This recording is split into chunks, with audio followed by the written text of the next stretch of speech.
So, here's the letter. 4th of July 2019. Dear Senator, greetings. If you're holding this letter in your hands, that means that it was not intercepted. That's good. My name is Nisin R. Lopez. I'm a 43-year-old Cuban-American artist based in Miami, Florida. I am contacting you in order to denounce a hideous crime that is being perpetrated against me here in the United States of America. Contract stalking and electronic weapons assaults sponsored by corrupt folks in positions of power. Yes, I am a targeted citizen. I've been experiencing organized harassment sponsored by the authorities since January of 2011. This thing ruined my life. You might be saying to yourself, what exactly is organized harassment, right? Well, this is not easy to explain. One could say that contract stalking is bullying on steroids. Covert harassment, organized group stalking, or community-based mobbing is pretty much a form of political repression, extrajudicial punishment. Organized stalking is a secret program of the US government designed to destroy targeted individuals emotionally and psychologically through dark neurolinguistic programming and negative aversive stimuli. We're talking here about a multi-layered interagency program. Law enforcement is behind this, the intelligence community is behind this, and contractors are behind this as well. Private security companies mostly employ ex-law enforcement and ex-military. As far as the organized community harassment done to me, every single time I go out into the general public, the unjust systematic harassment is done by a group of people in an organized fashion using unethical means to torment, preoccupy, agitate, intimidate, and terrorize the isolated victim 24/7 no matter where he goes. I'm talking here about acts of provocation, street theater, invasion of space, noise campaigns, mimicking, directed conversations, engineered collisions, orchestrated synchronicities, entrapment, etc. Obstruction of daily activities based on choice reference patterns. The target is exposed to a stressor outside the range of usual human experience. He is terrorized 365 days a year, 24/7. He is kept in a state of anxiety and hypervigilance until he finally breaks down after years of indescribable psychological abuse. Most victims of this program end up homeless, in jail, or in psychiatric institutions, isolated with no support system, in a state of functional disorientation, broken in spirit. So now, who are the agent provocateurs recruited by the authorities that constantly harass a targeted individual in an organized fashion? Well, they are called surveillance role players. They believe they are patriots and heroes serving a noble cause. They come from all types of social backgrounds. These mindless automatons are brainwashed into believing that the target is a really bad person, a terrorist, a murderer, or a sex offender, like a rapist or a child molester. These perpetrators, they are enlisted through community programs such as InfraGard, Citizen Corps, and Neighborhood Watch. We're talking here about a professional character assassination campaign, a clandestine civil-military operation. The command station for organized stalking is the fusion centers. Yes, the fusion centers. The primary fusion center in Florida is the Florida Fusion Center, Florida Department of Law Enforcement, which is located in Tallahassee. And the fusion center that is the closest to me, to my area, is the Homeland Security Bureau Southeast Florida Fusion Center, which happens to be the Fred Taylor headquarters for the Miami-Dade Police Department. Overall, Contract stalking is psychological warfare, a secret, illegal, long-term, unconstitutional surveillance program designed to neutralize outspoken, politically incorrect freethinkers that are designated as enemies of the state, even if they're just innocent, harmless, law-abiding citizens that pose no real threat to anyone. Keep in mind that the watch-listed individual is also subjected to directed energy weapons and other forms of prolonged psychological torture.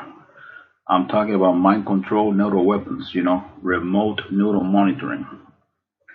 The human test subject is implanted with highly advanced nanotechnology that enables brain-to-computer interface integration completion.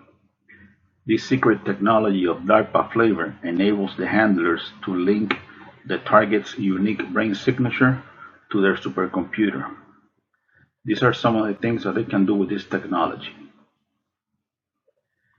This technology enables the handlers to read the target's thoughts verbatim in real time.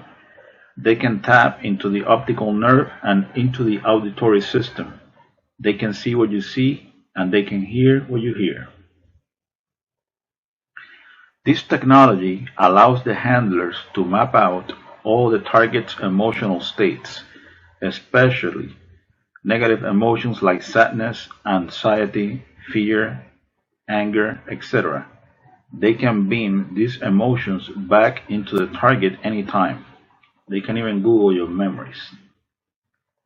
This technology can be used to implant words, phrases, images, and motion pictures into the target's psyche or natural stuff. The idea behind this is to make the target believe that those are his real thoughts when they are not, synthetic telepathy. This technology can be used to control dream cycles and sleep patterns. They can deprive the target of sleep. This technology can be used to control the muscle movement of the target, causing spasms. They can also inflict pain in any part of the body. This technology can be used to sexually manipulate the target.